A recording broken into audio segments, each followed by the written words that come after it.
আজকে একটা ফ্রিজ কিনতে বের হলাম, ছোট্ট একটা প্ল্যান, কিন্তু মনটা অনেক ভালো লাগছে। আর এই ভালো লাগার বিষয়টাই মনে হলো আপনাদের সাথে একটু শেয়ার করি। আশা করি পুরো ভিডিওটা দেখবেন। আর আপনারাও যদি ওয়ালটন শোরুম থেকে কিছু কিনে থাকেন তাহলে কমেন্টে জানাতে পারেন। তাহলে পুরো শোরুমটা একটু ঘুরে দেখি, সাথে আপনাদেরকেও দেখাই আমি কি কি নিলাম। তো গাইস, দোকানে ঢোকার পরে এত ভেরিয়েশন দেখে ফ্রিজের আমি কোনটা নিব আসলে ডিসাইড করতে পারছিলাম না। দোকানটা এই ওয়ালটনের পণ্য দিয়ে একবারে পুরো ভরপুর। আমি কোনটা রেখে কোনটা দেখবো, আমি কি নিতে গিয়েছিলাম সেটাই ভুলে গিয়েছিলাম। কিছুক্ষণ আমরা দেখছিলাম এসি, কিছুক্ষণ দেখছিলাম হচ্ছে ডিপ ফ্রিজ, পরে আবার দেখলাম হচ্ছে টিভি। ওয়ালটন শোরুমের সব থেকে বড় টিভি ছিল এইটা। এই টিভিটা নিয়ে তুবা আর আমি কিছুক্ষণ দুষ্টুমি করলাম যে কে নিবে, তুবা ওর বাসা যাবে না আমার বাসা যাবে। তুবা বলছিল তোমার বাসায় যাবে এই টিভি গুলো, বড় টিভি দিয়ে তোমরা কি করবা। কথাটা কিন্তু দুঃখের হলো সত্যি, আমার বাসায় আসলে এত বড় টিভি রাখার জায়গা নেই। এরপর তুবা আর আমি ডিসকাস করছিলাম মানে আমাদের কি কি নিতে ইচ্ছে করছে এখান থেকে। ওই সময়টাতে অ্যাকচুয়ালি আমরা কি কিনতে গিয়েছিলাম সেটা ভুলে বাকি সবকিছু আমরা দেখতেছিলাম। যেটা নিব সেটা চয়েস করাটা একটু ডিফিকাল্ট হয়ে গিয়েছিল, এই জন্য আমরা বাকি সবকিছু দেখতেছিলাম ওইটা বাদে। ওইখানে কিছু কিউট কিউট ফ্যান ছিল যেগুলো খুব ভালো লাগছিল।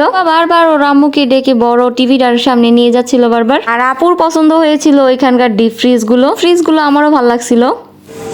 এই ইলেকট্রিক শোরুমে আসলে আমার সব থেকে বেশি যেটা ইচ্ছা করে সেটা হচ্ছে, তো বাকি জানো, বেশি করে খালি এসি নিয়ে নেই, খালি এসি নিতে মন চায়।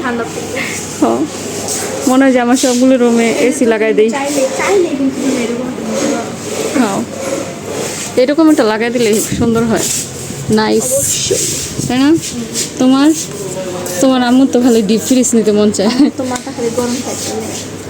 না? তোমার আম্মুর নিতে মন চাইছে ডিপ ফ্রিজ, ব্লেন্ডার আর কি নিতে? টিভি নিতে। টিভি তো তোমার ইচ্ছা করতেছে, তোমার ইচ্ছা করতেছে না টিভি নিতে?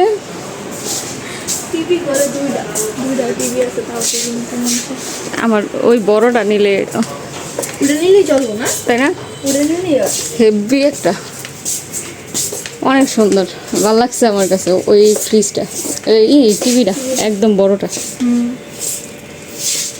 এরপর সবকিছু বাদ দিয়ে আমরা যেই কাজে গিয়েছিলাম সেই কাজে নেমে পড়লাম। এরপর সিরিয়াস মুডে আমরা সবাই ফ্রিজ দেখতেছিলাম। মনে হয় আমি একটা ফ্রিজও বাদ দেইনি শোরুমের, যেটার ডোর গুলো আমি খুলে না দেখেছি। সবগুলো ফ্রিজ আমি খুলে খুলে দেখছিলাম এক এক করে। সত্যি বলতে ফ্রিজে কালেকশন তো অনেক ছিল, কিন্তু আমরা যেরকম চেয়েছিলাম ওরকম পাচ্ছিলাম না। ঘোরাঘুরির পরে আমাদের একটা ফ্রিজ পছন্দ হলো, দেন ওইটা নিয়ে আমরা বাড়ি চলে আসলাম।